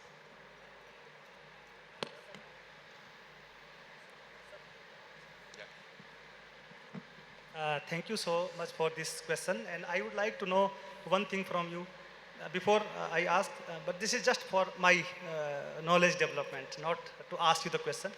Coffee is a very sensitive crop and getting attacked by 900 kind of pests. One among them is white stem borer in Karnataka, in our state. I would like to know from you that when as shade tree, we cultivate under shades. So what kind of, have you introduced exotic species? Are you still managing to cultivate coffee under native tree species? So based on your experience in the field, have you noticed the pest attack under native tree species or exotic tree species? Because this kind of information is very, very much required. Not only shade, but other attacks are there on coffee. Shade is one among them. It's not properly done, then it's impact the production. But another pest can also attack if there is no proper management of the canopy.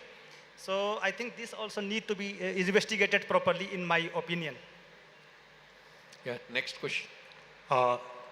Good morning. I'm Dr. Kushalappa, former Dean of the Forestry College, but currently leading the Biota Cook Farmers Producer Company. Question for Madhuri and also Conservation International. We've been certified as a group, but what we're seeing is into payments for the farmers. We are certified, we are investing a cost on certification, but ultimately what we get is not probably worth the effort. That's what the farmers' perceptions are. What do you see in future, the growing demand for these certified coffees, both within and outside the country? And ma'am, you're talking of the PES system. Probably Costa Rica and few other countries have gone into the PES payments, but in India, per se, as of now, we've not seen much of traction happening in the PES sector also. Please help us to, there could be a rainforest itself could help in marketing of the coffee. Certification is one part, but the next level is trying the groups to market the coffee as certified rainforest coffee.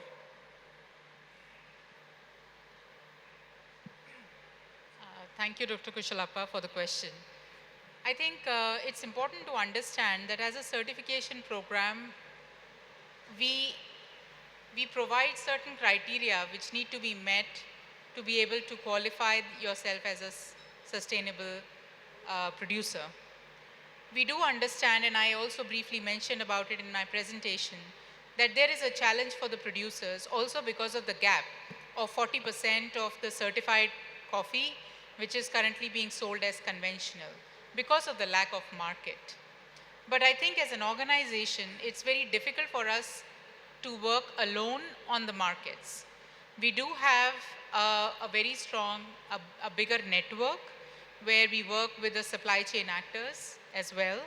And that provides us a better leverage to work with them and bring them to source sustainable products, sustainable coffee, tea, and other commodities. What I would think, unless different stakeholders, once again, as my concluding point was, we need to work jointly and together on this.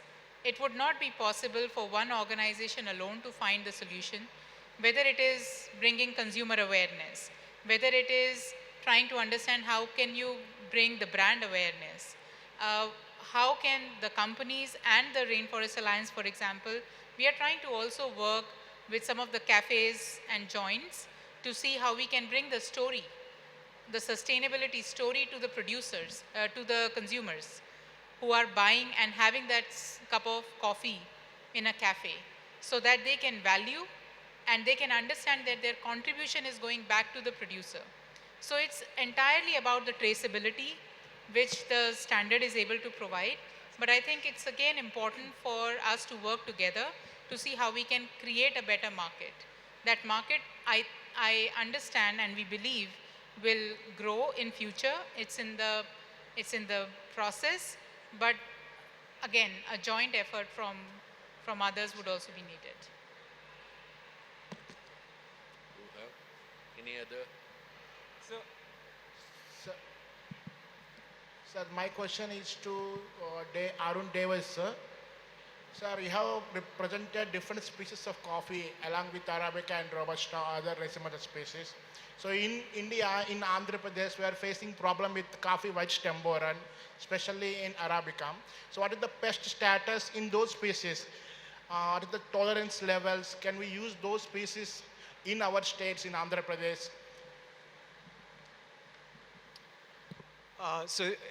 We're early days with pest and diseases, but we have done pest and disease surveys in wild populations and in cultivations in Africa for Excelsa and Liberica.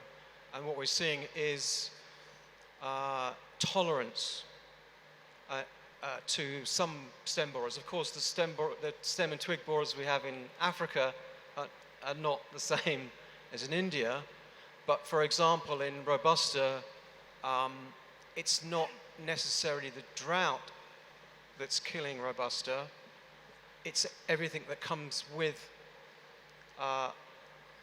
associated with plant stress. So the main issue is actually twig borer, not climate meteorological parameters per se, it's twig borer. But we are seeing on the same farms much higher tolerance in Excelsa and Liberica. But it's a piece of the jigsaw that really it needs to be there, and we're very aware of that. Is, you know, climate change and abiotic stress incurs implications for pests and diseases, mostly negative, but sometimes positive. So, but it is worth experimenting with some different species, I would say.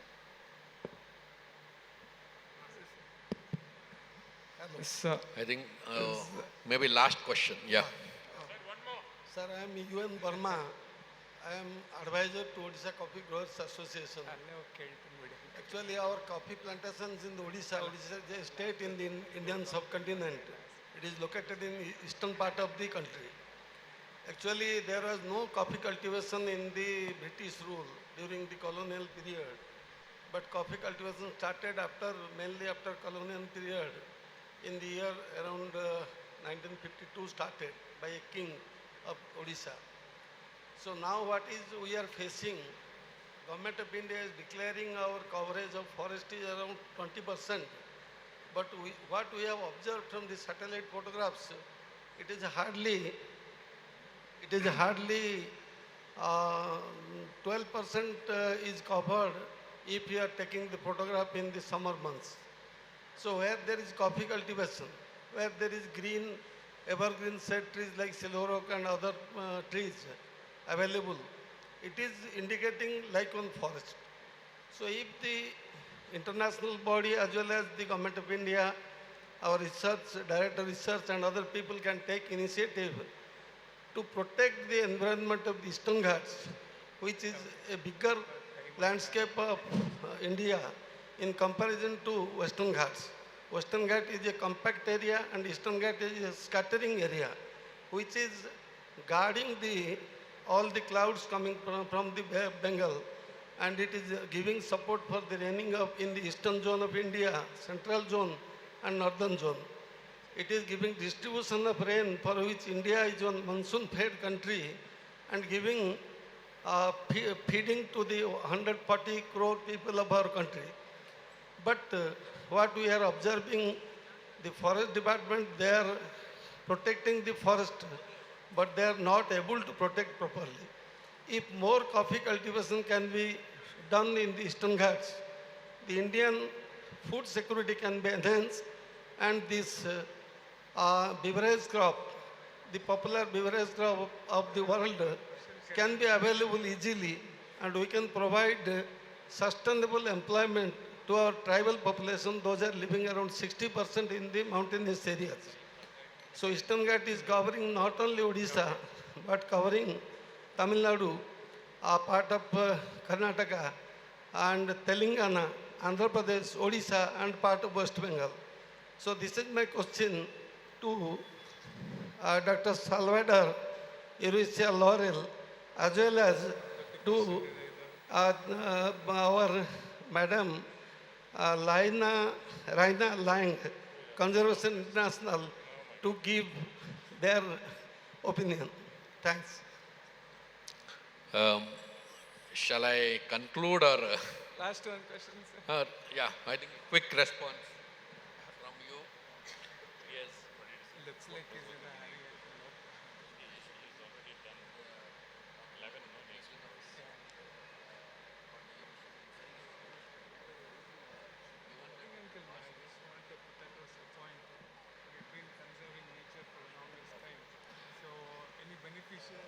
You have any quotes to give, or you can have one-to-one discussion afterwards? Yeah. What about you? Do you have any comments to make?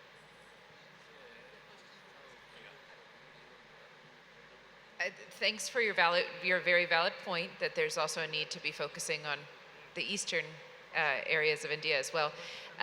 I would encourage you, there's a lot of great organizations that work on conservation and production here in India. Rainforest Alliance, of course. There's also IDH that is looking at kind of landscapes and sustainable production. And I'd encourage you to seek out some partners that are here to help you think about what you can do in the Eastern Ghats. And I think just to add to what Lina just mentioned, the landscape level intervention that I briefly mentioned about, this project that we have from Global Environment Facility, it's actually looking at Eastern and Western Ghats both. So we are looking at some of the districts in Andhra Pradesh as well, and we are looking at the entire, it's commodity neutral. So we are looking at coffee, cashew, whatever is being grown in that region, and trying to see how we can promote sustainable agriculture in line of maintaining biodiversity and reducing land degradation in those areas. So more and more projects and investments are coming in that way as well. Yeah, because of lack of time, I think let us conclude this Q&A session. I think you will have opportunity to discuss at a later. Already we have overshot by 5 minutes.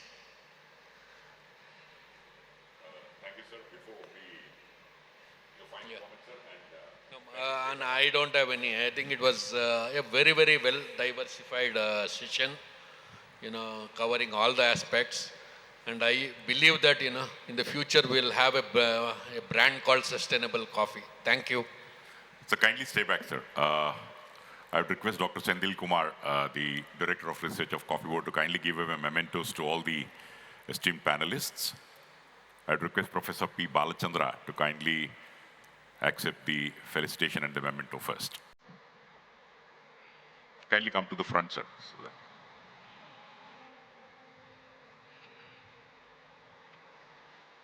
Ladies and gentlemen, Professor P. Balachandra steering this particular session. Thank you, sir.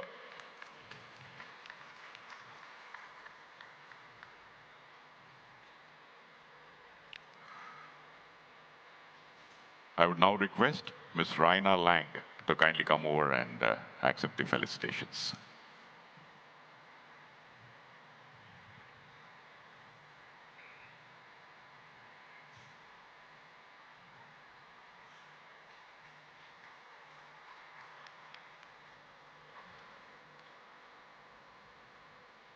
Thank you, ma'am. And now I would request Mr. Salvador Urrutia Lausel to kindly come over.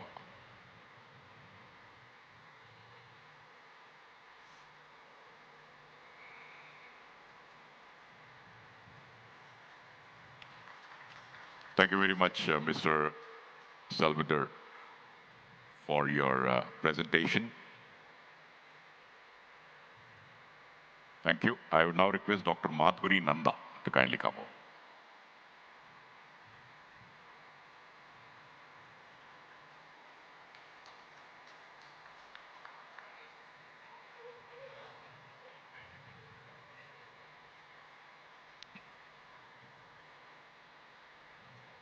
Director, South Asia Rainforest Alliance. Thank you, ma'am. Dr. Madhuri. I would now request Dr. Aaron P. Davis, Senior Research Leader, Crops and Global Change, Royal Botanic Gardens, UK.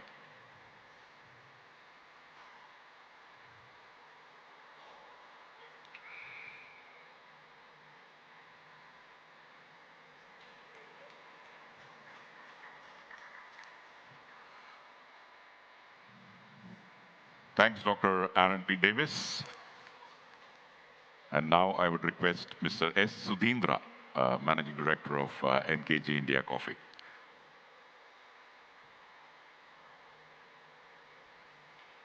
Thank you, Shri Sudhindra. Yeah.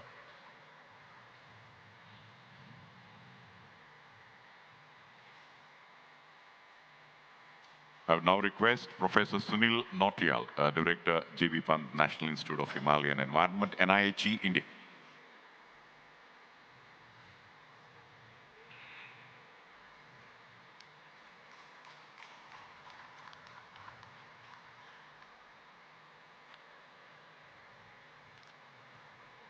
Thank you very much. I would now request Dr. Sendil Kumar and the panelists to kindly come forward for a group photograph. So as the group photograph is being taken, please note the next session will start in another 15 minutes time. And importantly, next session also, we have Professor Fabio who's going to talk in Portuguese. So if some of you want any headsets to be taken, next 15 minutes time is there. Please go back, collect your headsets. Because, and one more speaker also may speak in a language other than English, so it will be helpful. In addition to Mr. Fabio, if anybody else speaks in a language other than English, so please collect your headsets. But do not forget to return it after the session is over. So see you all in the next 15 minutes. Thank you very much. Have a